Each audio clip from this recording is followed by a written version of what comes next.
Good morning, good afternoon, ladies and gentlemen. You're welcome to the Fintech Africa podcast this morning, this afternoon, wherever you are. It's a pleasure to have you with us this time of the day.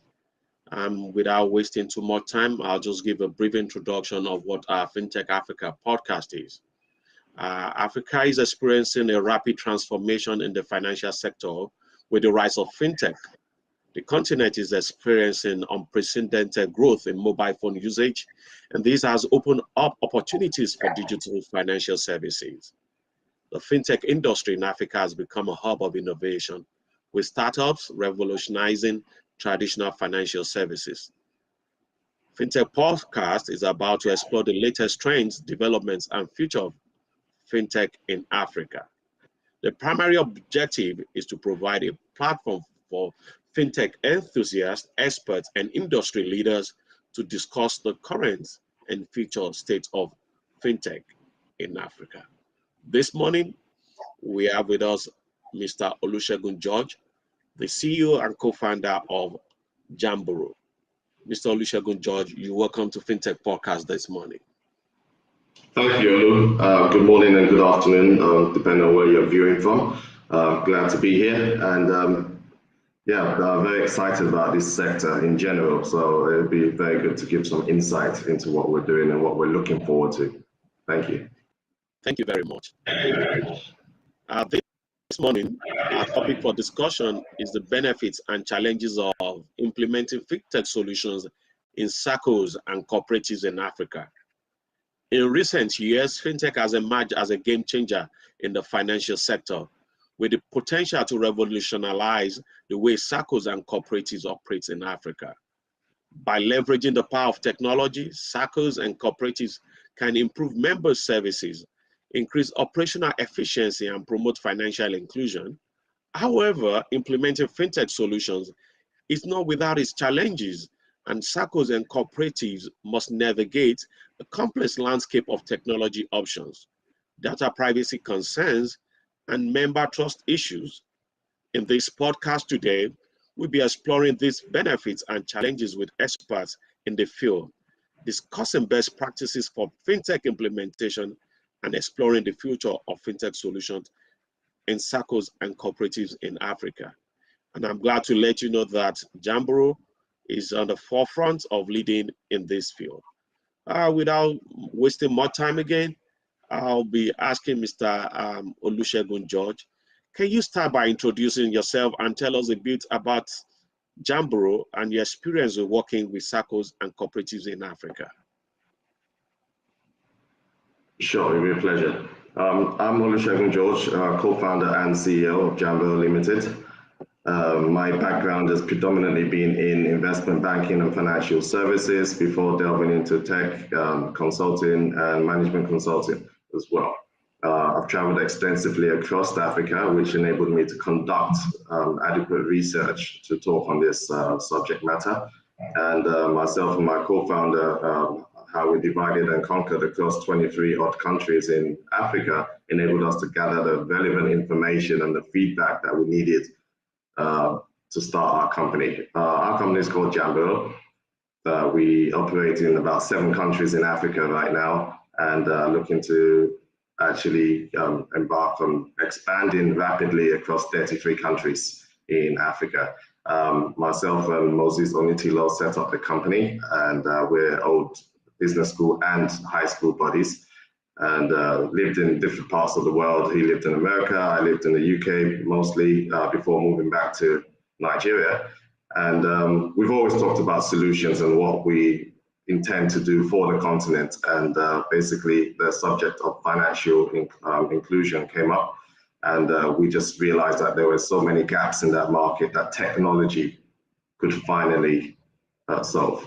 So that's how we began our journey. Our journey is basically going around gathering data, configuring fintech solutions and other solutions, but whether it's the bespoke solutions, off-the-shelf solutions, or white label solutions for co-ops, microfinance institutions of all sizes and all different maturities as well.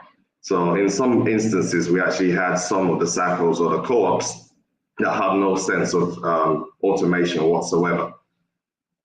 And this was more of a challenge than we thought, but we'll delve into that a bit later. Some of them had basic automation in the form of spreadsheets, and they were easier to deal with in that respect. But the adoption rate is something we're also going to touch on some further down the line in this podcast. Thank you.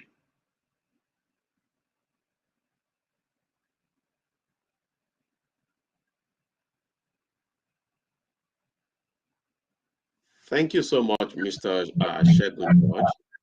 Thank you for taking us through that.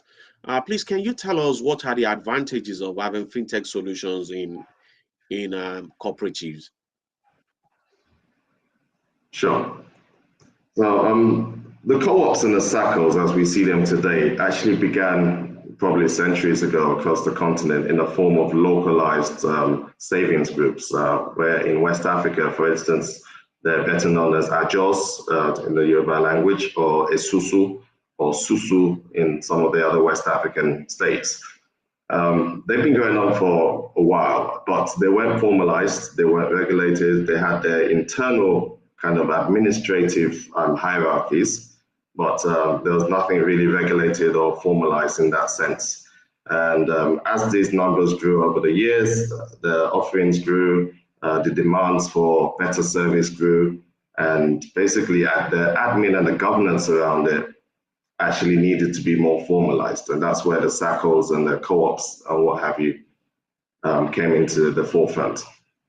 What we do for them in that sense is basically look at their existing practices. And this is what we did as a company. We looked at their existing practices, which were mainly manual, and we took those and configured them into our platform just to give them the comfort that we're not actually changing much in terms of their practices. However, we're making it more efficient, we're making it more accessible and more transparent, and in most cases, real time as well. So you do have feedback.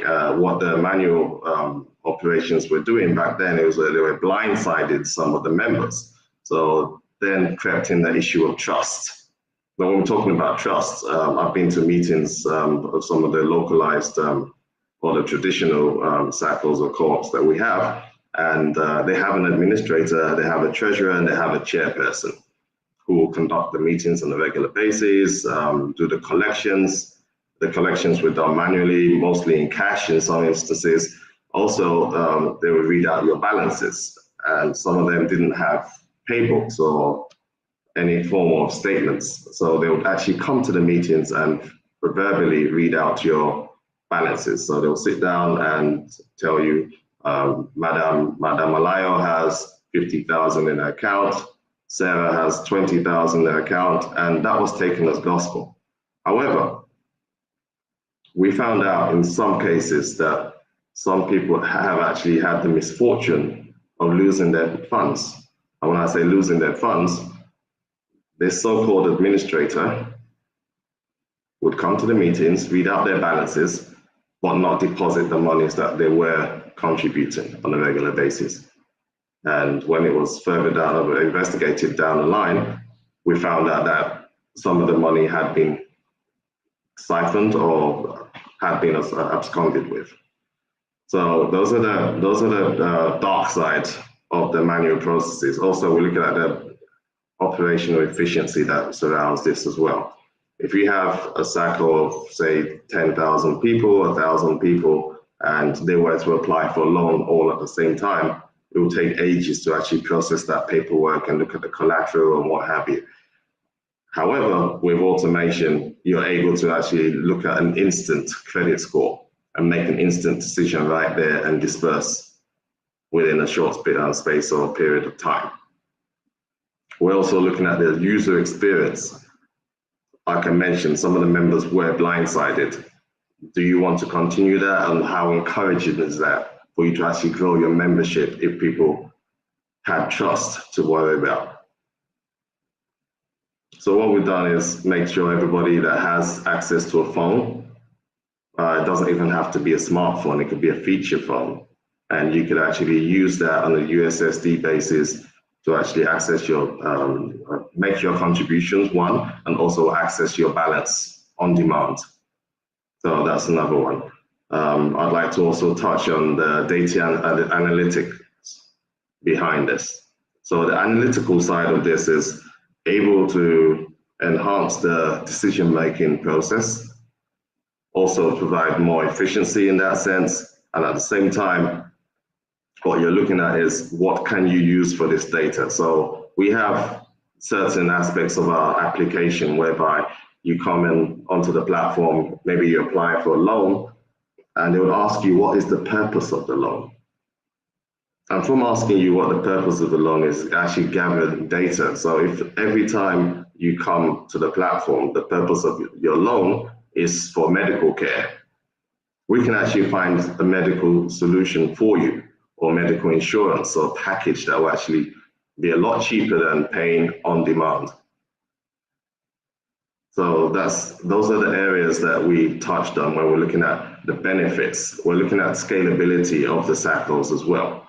Do they want to remain small? In most cases, no, they want to grow, but basically without automation or some kind of application, it's really, really hard for them to grow as fast as they want to. Thank you. Well, thank you, Mr. George, for taking us through the benefits of SACCOs in expanding into fintech. But I'd like to ask you, since we've talked about the benefits, let's talk about the biggest challenges that SACCOs and cooperatives face in Africa when implementing fintech solutions, and how do you think we can overcome these challenges? Sure. Okay, so when we're looking at these SACCOs, I mean, they range in volume, and they range in maturity and obviously size. When we're looking at the way they operate today and how they've been run traditionally and what the people have been used to, and the evolution of technology and how that's actually swayed their ideology behind running the SACCOs and how they want to progress. So I'll put them in two categories. We have the larger SACCOs. These are the deposit-taking ones, highly regulated and quite liquid in that sense. People pay to join these SACCOs. You buy into the shares, which is why dividends are actually dispersed at the end of the year or end of the said period. And basically, these are institutions that can actually morph into retail banks with the right automation and the right capitalization. However, there are benefits behind staying as SACCOs, which the members actually subscribe to.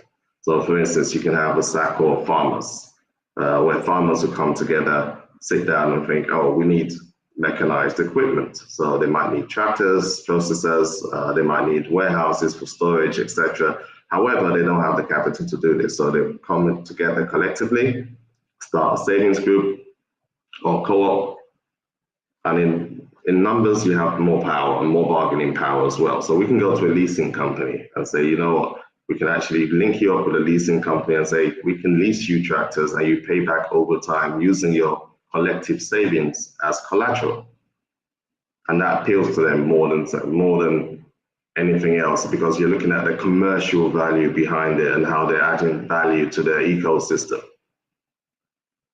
So that's one of the divides we're looking at. We're looking at the digital divide, whereby some of the demographic we're dealing with in the grassroots do not actually have access to a computer, a smartphone, or even a feature phone.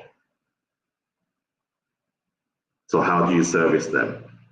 What's been great across Africa now, and from my studies, what I've observed, is the fact that digital penetration, mobile penetration, and internet penetration has actually gone way beyond where we expected. So in some parts of Africa, for instance, I use East Africa as a prime example, everybody's used to mobile money. It took Safaricom to come up with a product, M-Pesa, and the adoption rate was absolutely brilliant across board. I mean, I go to Kenya quite a bit myself. Myself and my colleagues go to Kenya, and I can tell you, in most cases, we get by on a cashless basis just because we have access to M-Pesa. So they don't care if you're taking a matatu on the streets or you're buying groundnuts down the road from the local vendor. It's acceptable almost everywhere. So that alone has actually enhanced financial inclusion significantly in that region.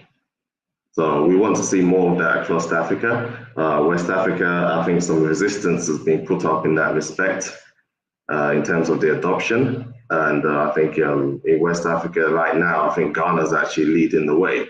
I was at a conference not too long ago, and there was a participant from Ghana who told a story about MTN and how they went into Ghana and how the sensitization that went into their mobile money adoption. And right now, I'm not sure how far these stats are, but they were very impressive. They claim to have over 90% financial inclusion in Ghana right now, just due to the adoption of mobile money and several other fintech apps. So those are the positive sides to it, but yes, there will be some resistance.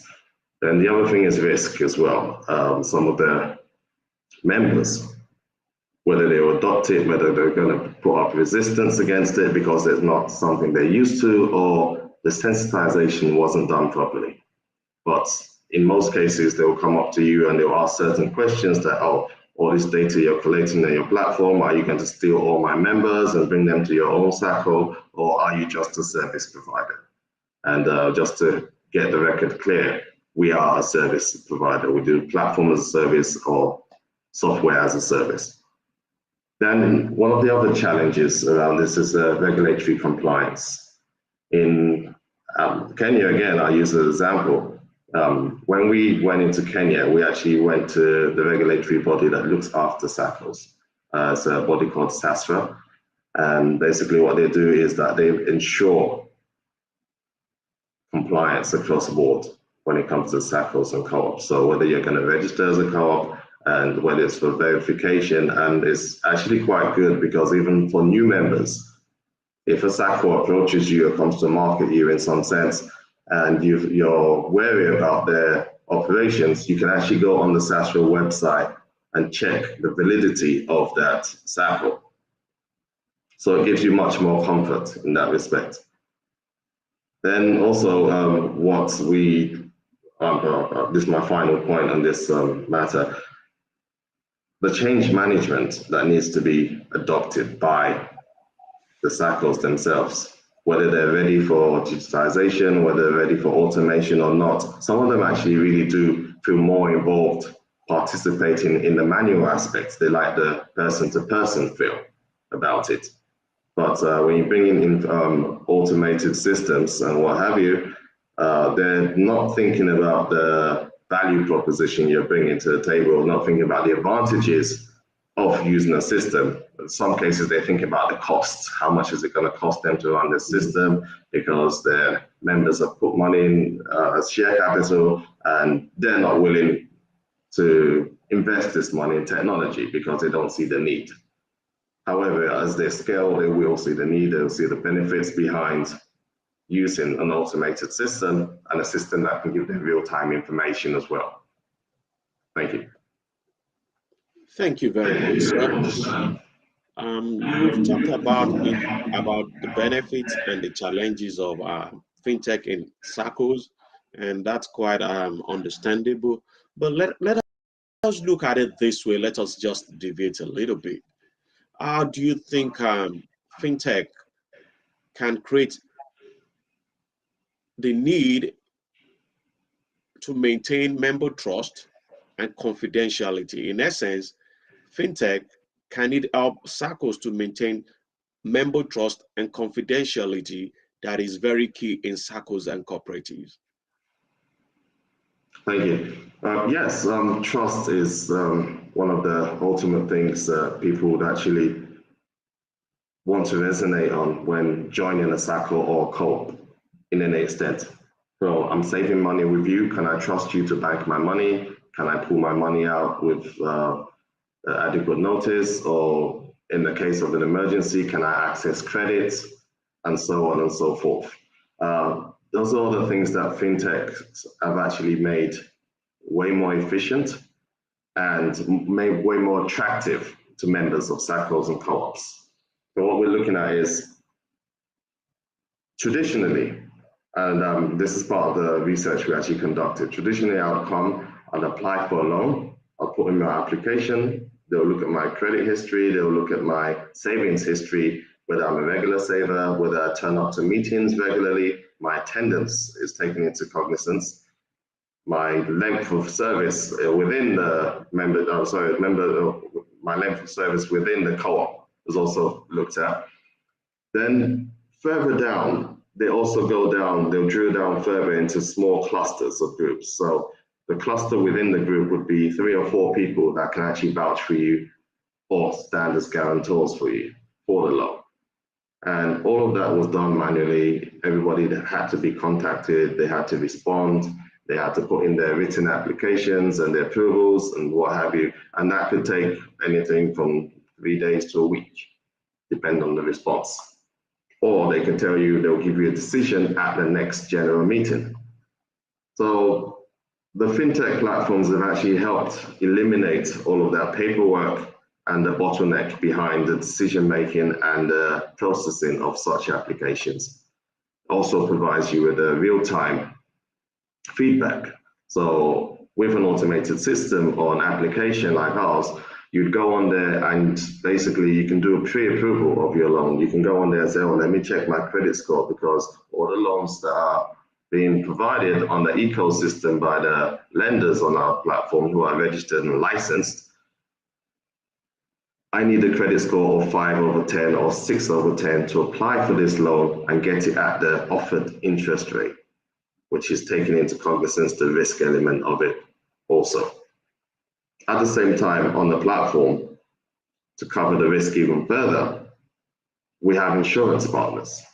We have credit life insurance on these platforms, which are embedded into the packages as well. So you come to our platform and we like to kind of distinguish ourselves from the fintech pigeonhole, because we're software providers and we're also an ecosystem where we provide services on behalf of other financial service providers who are licensed and regulated.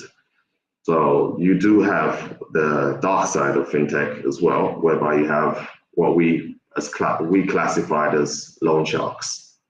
And when we talk about loan sharks, we're talking about apps whereby they don't have the right ethical behavior, in my opinion. Anyway, when we say this, I'm talking about the rogue or the predatory lending that goes on, and it's being quite prevalent across the continent, and not just in Nigeria, but I've seen it in other places as well, whereby people have gone on their platforms, applied for loans, and what they don't realize at the time is that when you do agree to those terms and conditions, you're actually agreeing to give up your contact list and in some cases your access to your photo galleries.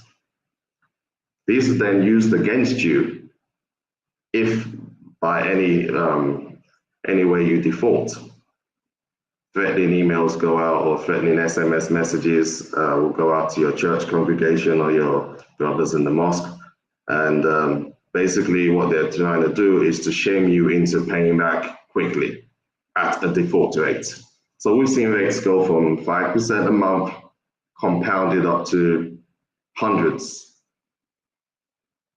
And for us, when we're looking at financial inclusion, this is extremely discouraging. So without the right financial literacy or the workshops or the sensitization around these, we kind of frown upon those kind of apps that are also classified as fintechs. But to us, what we could actually concluded was these are loan sharks and they're not providing any kind of economic empowerment whatsoever. Thank you. That was my final point on that. And I think we can delve into other areas as well as we move along. Thank you very much, Mr. Olusegun George. Thank you for taking us through that point. That's quite very interesting to note for SACCOs and fintechs that are watching us at this point in time. But let's talk about how do you think SACCOs in Africa and cooperatives rather also in Africa can leverage on fintech solution in effective and sustainable way in a long term?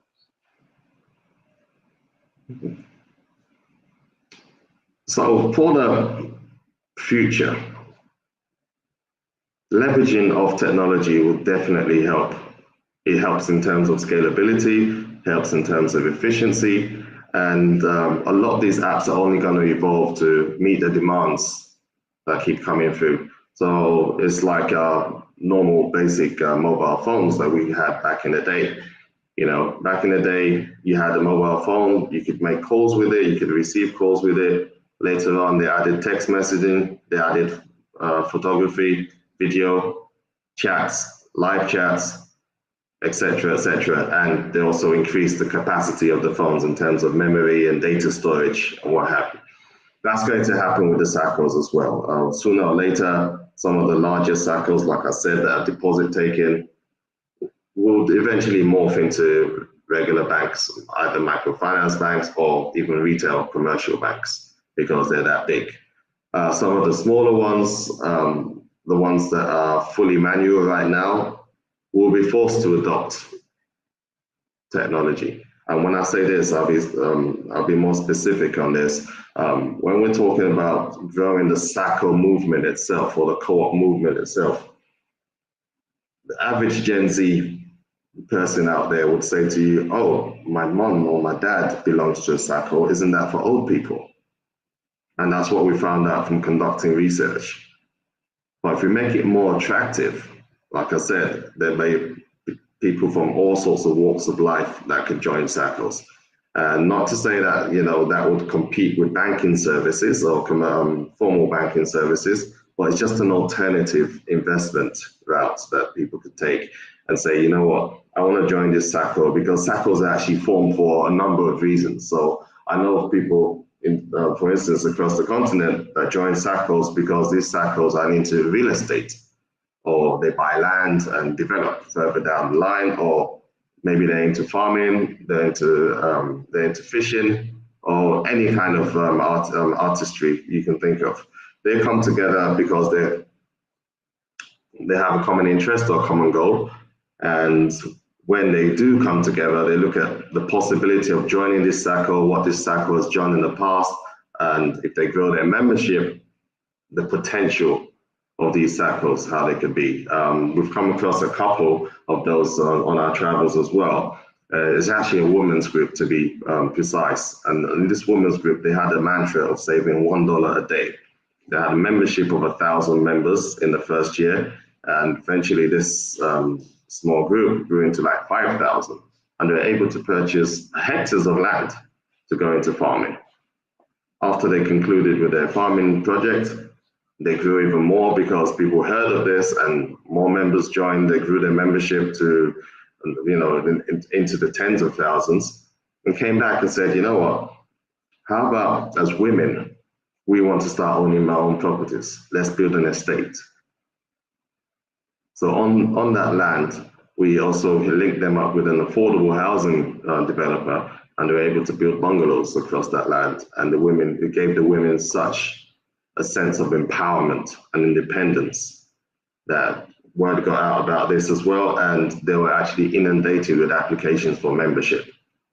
But at this time we're talking about, they actually didn't have a platform. So they're forced to use a platform to automate all their practices and store their data, etc. And now they're flourishing on their own. So it gave them that sense of empowerment, that sense of independence. And women have been very much disenfranchised when it comes to financial inclusion. And the formal banks and the formal financial service providers had done this in the past subconsciously and hadn't really done much about it. But now I'm seeing some commercial banks out there, some of the SACCOs that actually do favor women or put women in the forefront. The funny thing about that is from conducting further research with some of the lenders out there, they told us that these women groups are much better when it comes to retention, when it comes to repayment on loans, and their default rate is next to zero. So that's one of the advantages of working with a SACCO and marrying the two. So collaboration, I'd say, between the fintech companies and the SACCOs or the co-ops is absolutely key. Thank you for telling us that there is a need for collaboration, and definitely I agree with you that that is very key for SACCOs and also for fintech. But let us talk about the misconception or misunderstanding that SACCOs and cooperatives have about fintech, and how do you think we can address this? Sure. The misconception actually comes from lack of awareness, one, and education. When we say education, we're talking about financial literacy, running workshops, whether it's from the regulatory side of things to the financial service providers themselves. A lot of the technology out there at the moment is being adopted very quickly, and basically we just need to focus on providing more use cases around what's the benefits of using such technology or fintech platforms can actually provide to the SACCOs.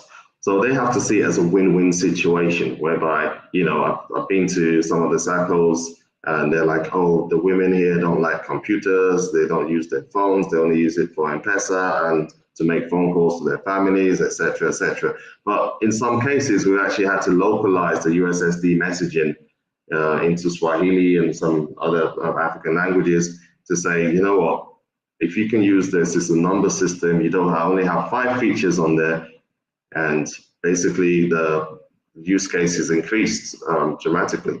So we're happy about that. We also run a lot of workshops, and when we do workshops, we actually go out and partner with other financial service providers to actually initiate them into other service offerings that we have within the ecosystem, such as insurance, healthcare, affordable housing, and even investments are coming on board now. So we're talking to people who provide investment packages. There's pension partners that we're talking to at the moment as well. A lot of the self-employed artisans or the small business owners do not even know what pensions are.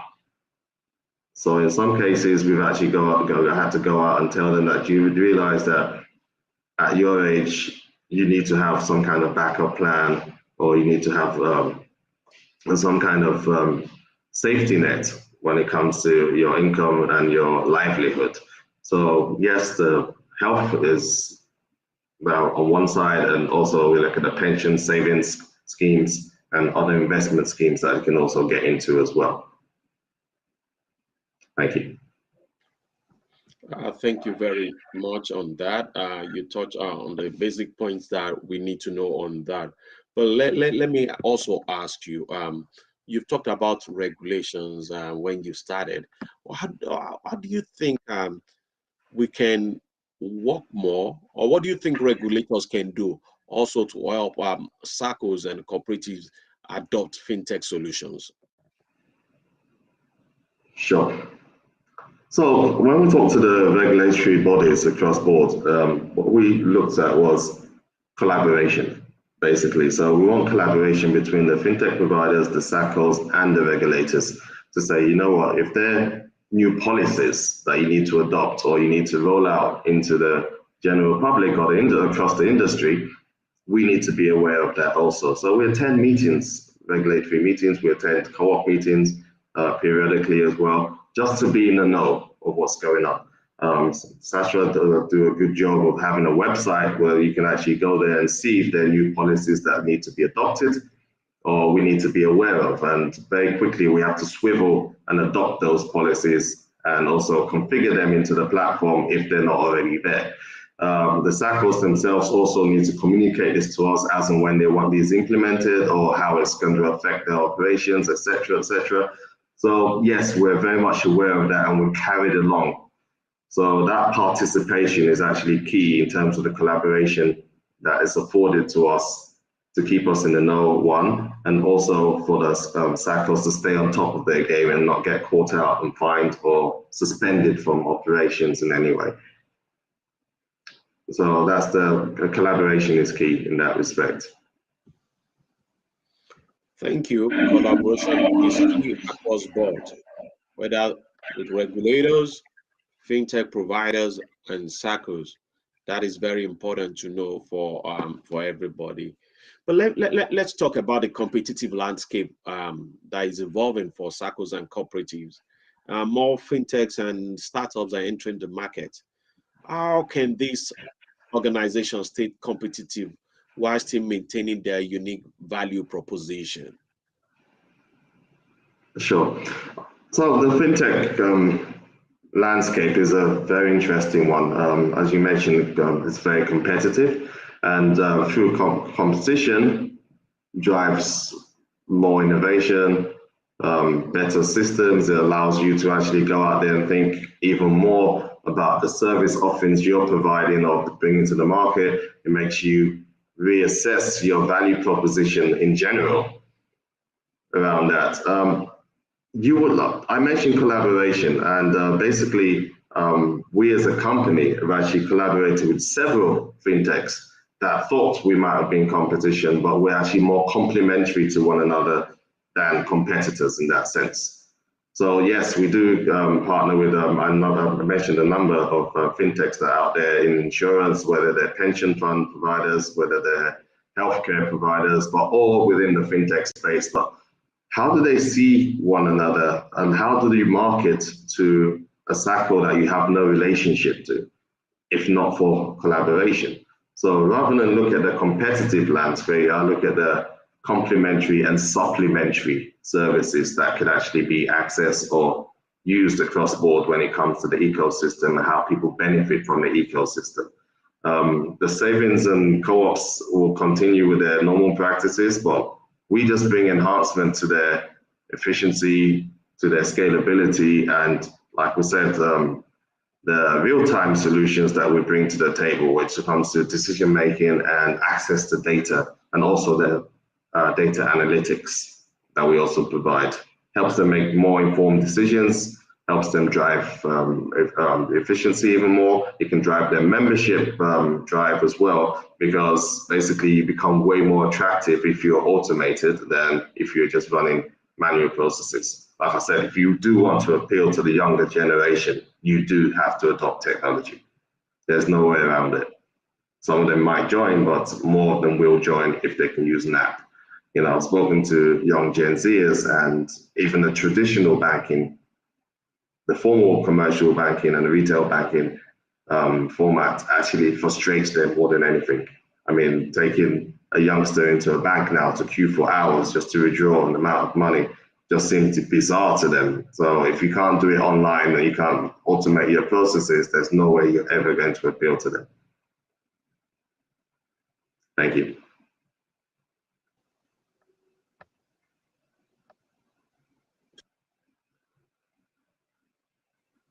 Thank you, Mr. Olusegun George, once again. If you're watching us live, please, if you have questions, can you just drop them, whether it's on Facebook, YouTube, or LinkedIn? You can drop your questions and we will attend to it. Mr. Olusegun George is still here for the next 15-20 minutes thereabouts. We should be rounding up on this podcast. Mr. Olusegun George, pardon me for saying Shegun. I think I'll try my best to maintain Olusegun. Okay, Mr. Olusegun George. There's some SACCOs listening to us right now, and possibly they're new SACCOs thinking of having fintech solutions, but they are unsure of where to start or how to prioritize. Please, can you give them a source of advice on how to go about this? Sure. Yeah, so the change management we mentioned earlier comes into play here. And when we're talking about change management, we're talking about just not your customers, but even internally, what your management and your executive team actually think, and their adoption rate, and also their attitude towards change, whether it's technological or otherwise. So what we're looking at is how do you win those, how do you win them over? And that's the first step they need to embark on. How do you win over the management, the executives, and the members to say, you know what, we're automating these processes and these are the benefits behind these processes. I mentioned the value proposition. The value proposition has to be attractive to both sides, and it has to be a win-win situation for them as well.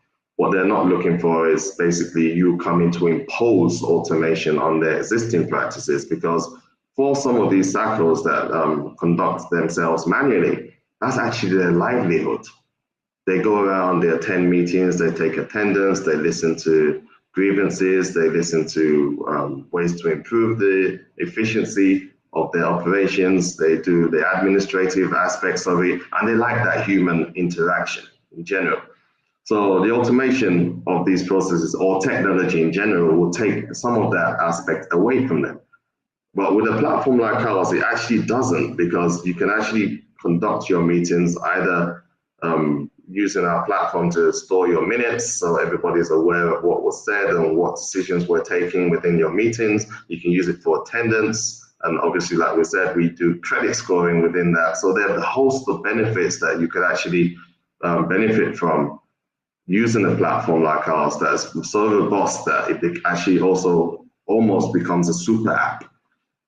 You're going on there not just for the lending aspect, but you're actually going on there to monitor your own well-being, your financial well-being, whereby you can see your balance on a real-time basis. You can actually check what your credit score is. You can actually see their offers on there, because we also have like retail partners, for instance, and that give offers to our members or our users on the platform to say, you know what, Just Right supermarkets, for instance, are doing a promo on this. If you're a member of XYZ SACCO, you actually qualify for this as long as your credit score reaches the optimal level. So there are offers like that and other services within the platform that you can benefit from. So those are the kind of value propositions that should be driven home when it comes to the SACCO heads or the executives within the SACCO, trying to convince their members to say, you know what, going forward, we're going to be automated, and these are the benefits of being automated, and this is how you can benefit from them.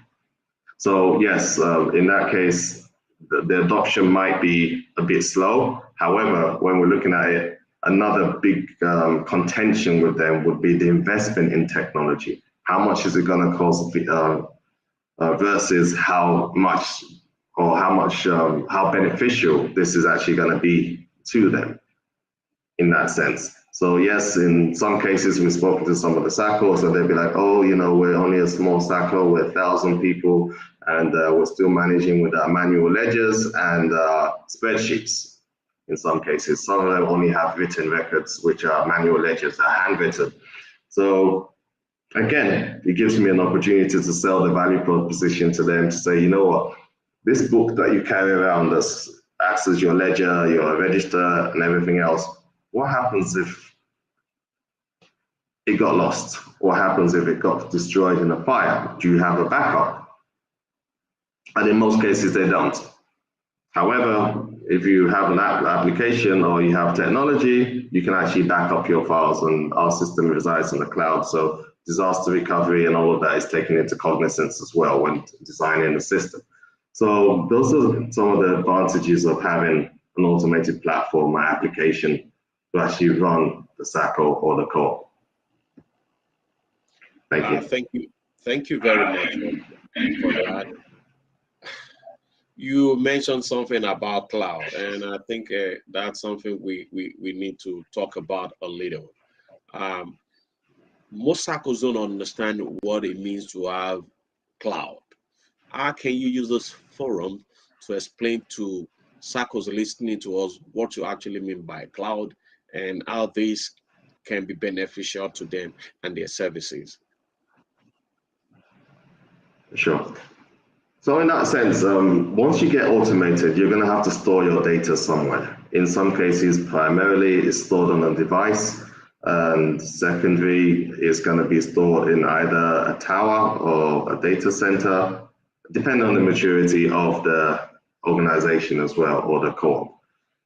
You can have a data center, all of those things. However, you have to have some kind of backup in case of incidental occurrences that may occur to disrupt your operations, and you have to protect your data. So data protection, I'd like to touch on that very quickly. Data protection is one of the key elements why automation is beneficial to SACCOs. When we say data protection and data privacy is stored in a way that, you know, it could be encrypted, it could be, it's not going to be abused in any way, it's not going to be sold to third parties without any consent. And the regulators also help with that as well. So you have to comply with the regulation when it comes to data protection and data privacy in that sense. When it comes to disaster recovery, yes, what's your backup plan to say, for instance, if my primary data was on my laptop and my laptop got corrupted, how do I access this information? Is it backed up anywhere? And even if it is backed up anywhere, is it safe in that location? And that's where the cloud technology comes in. And that's what a lot of the apps today or the fintech companies actually rely on. They want that redundancy, they want that backup, they want that assurance that their data is safe somewhere and won't be abused or manipulated in any way. The audit trails on this platform also help you monitor whether your data has been manipulated in any way, or if there's any occurrences that you didn't authorize in that sense, or your data has been breached. So basically, we're aware of those. We have stringent security measures within our company as well, experts on my team when it comes to cloud technology and data security as well. So most of the fintechs will also follow a similar pattern, but I'm talking from our standpoint and how safe your data is wherever we store it in the cloud. We use a recommended cloud storage company, and there are several other ones, but what we feel comfortable with is something that's going to be on a global scale, and it's going to provide us with the kind of comfort and security that we need to operate as well. Thank you.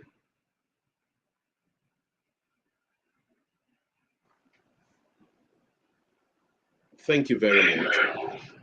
Let us talk about the ethical considerations for fintech, for SACCOs who are trying to adopt fintech solutions.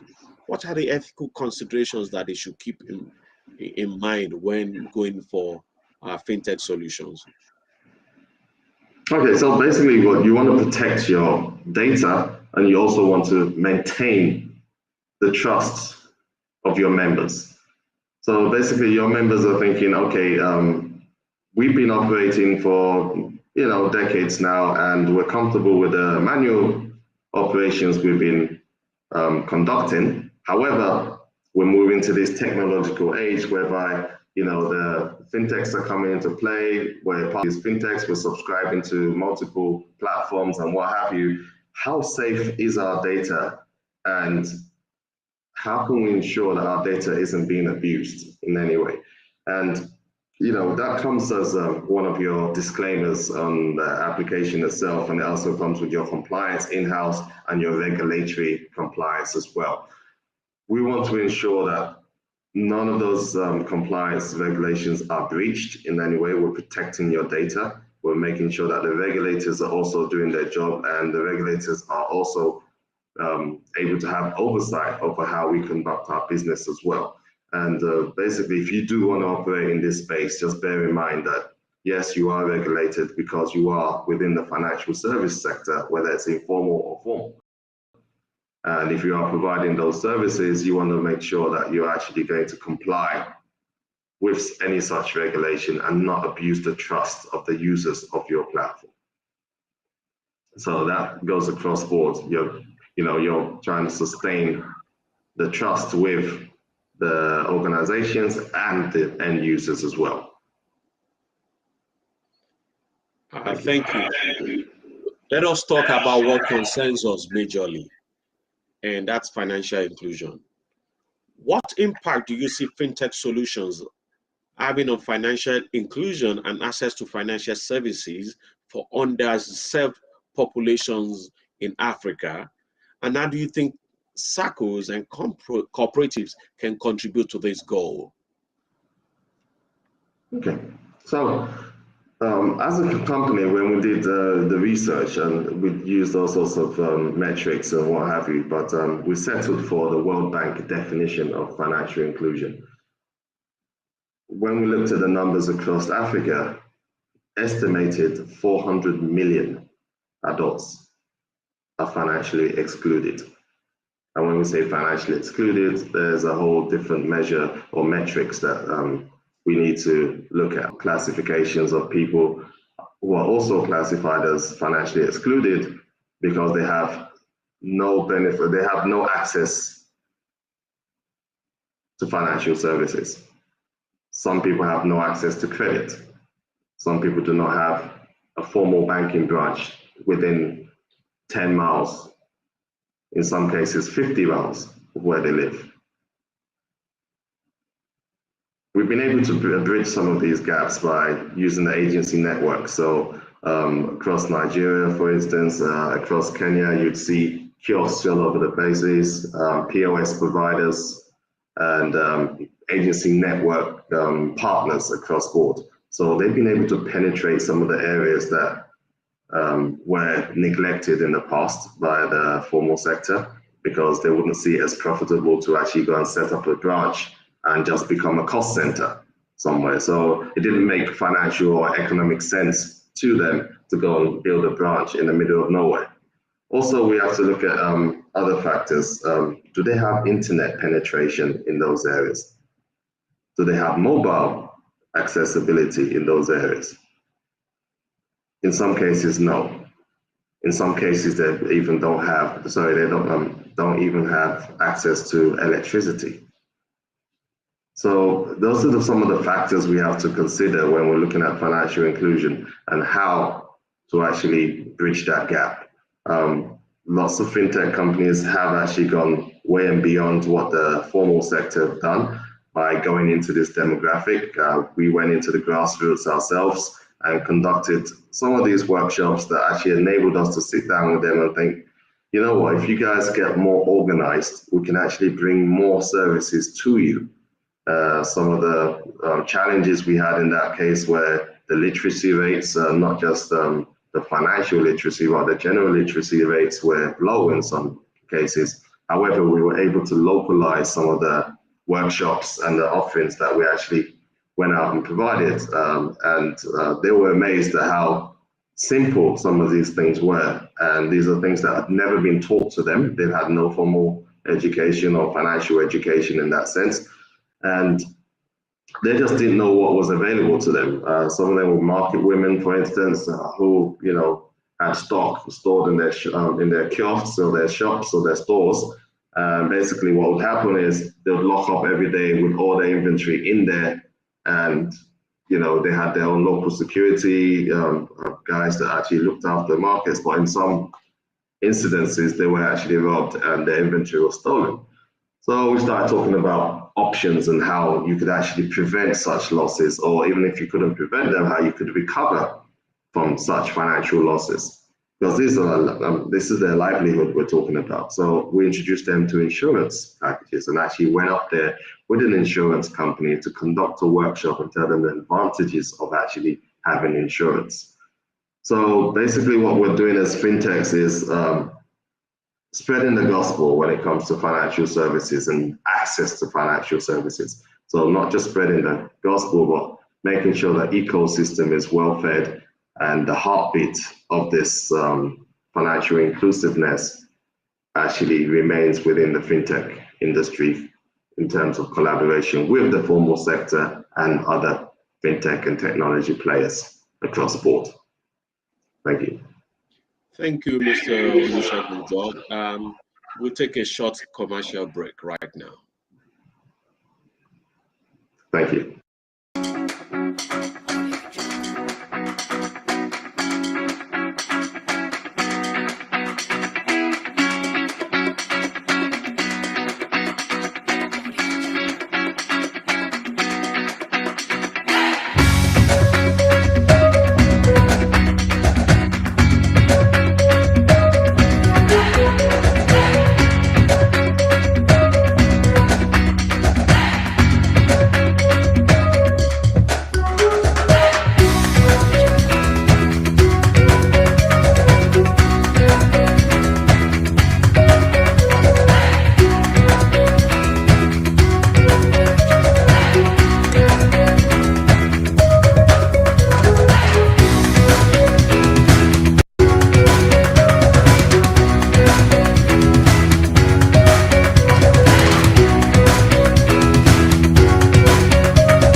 Thank you everybody for joining us today. We will be running up in a little while, but I'd like to ask Mr. Olusegun George, in your opinion, what is the biggest misconception or myth about fintech solutions and circles and cooperatives in Africa?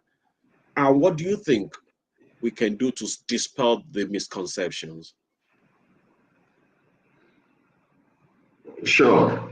One of the misconceptions we came about was when it came to the adoption of automated systems or platforms for the cycles and the co-ops was cost.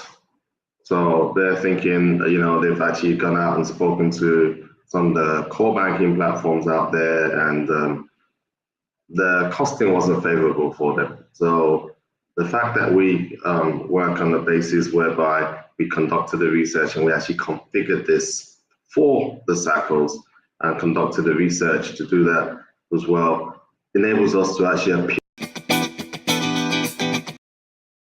to them as a partner, or we market ourselves to them as a partner rather than just a vendor. It's an easier conversation to have. It's not very expensive to come onto the platform or to subscribe for. However, the benefits are enormous in that sense. So what we're looking to do is partner with most of the cycles that have numbers so that we can actually provide you or bring you into the ecosystem where most of your members will benefit from the service offerings we have within the ecosystem. So that's the beauty of being on a platform like ours as well.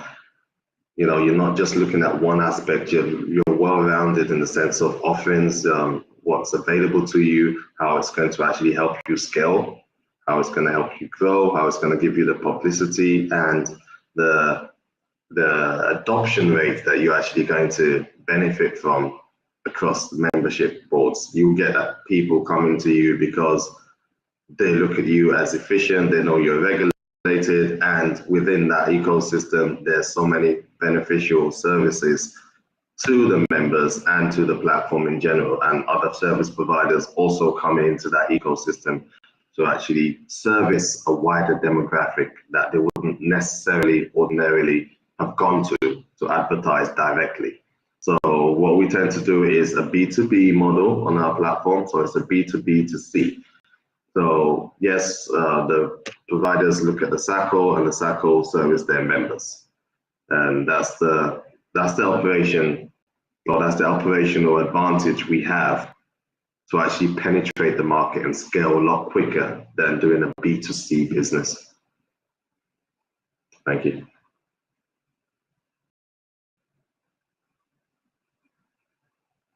Thank you, Olu. Thank you, Mr. George. Well, let us talk about one thing that I think is very, very important, because without this, I don't think the circles can actually be effective with fintech. So the question is, how can circles and cooperatives in Africa ensure that they have the necessary technical skills, one, and resources to effectively implement and manage fintech solutions? So we're looking at the technical skills and resources needed to effectively implement and manage fintech solutions. Thank you, Mr. Sheg. Okay. So as a solution provider, we're actually more beneficial to the SACO than they actually realize. We say this because of the various reasons that I've given before in terms of the advantages of automation, which comes efficiency, scalability, and speed of execution, real-time reporting, real-time information and data. All of those things are provided by a platform.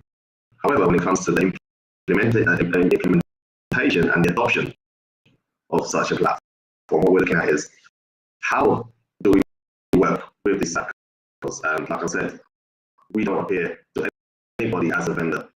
We rather appear to you as a partner. So it's a partnership. The implementation is going to be jointly done. You're going to be carried along. You're going to participate in every aspect of it because you own the platform. You are the cycle.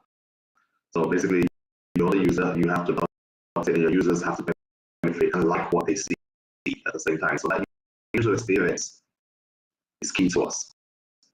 We want to bring you on a journey where it does not say, no, this is a tool and you're forced to use it. No, I want to show you the benefits of using this platform and make you enjoy it and make it a platform of choice, rather than looking at your manual process and thinking, oh, why did it change all along? Now this was working perfectly fine. Yes, it might have been working perfectly fine. However, the magnitude of transactions and the availability of data was missing at the time. So that's what we're bringing to the table in terms of advantages, in terms of the service offerings, real-time applications, and also at the same time training your staff within the cycle to actually adopt the platform and actually become super users of the platform. So the super users on the platform will actually now train their members in conjunction with us, but we like them to have access to their own people who want to enhance the sense of ownership they get around the platform as well. So once you become that platform of choice, then it's a lot easier to have those conversations about enhancement on the platform, other features they might need to see or like to see. And we go back into the lab, and in most cases, yes, we do have a new release, and we'll show up with those features that you requested. So yes, feedback is also very key. The user experience, we need to know that the users are enjoying the platform, and basically at the same time we have to listen to feedback. So it's very important that we actually carry the users along and not just impose stuff on them as well. So thank you very much for that question. On a final note, where do you see the future of fintech in circles and cooperatives and financial institutions in Africa? So, good question. And I'd like to just go back a little while to when we were conducting research around financial inclusion. And those are some of the questions we asked ourselves. We're looking at 400 million across Africa. That's the total addressable market. 400 million individuals. So even if you were to have 40,000 index in this space, you still won't scratch the surface. So it's important to have that collaborative nature within the ecosystem. So everybody's participating, everybody's chipping in where they need to, and that's the only reason, the only way we actually scale and have a measurable solution to financial inclusion across Africa or even in the developing world. It's not, particular to Africa. It happens everywhere. So even in the United States, they claim to be a developed nation, but there's still homelessness, there's still financial exclusion. And we've been to seminars where we're talking on this, and they saw what we were doing in Africa and thought, wow, this can actually work across a number of communities in the United States. Same goes for Eastern Europe, same goes for other parts of the world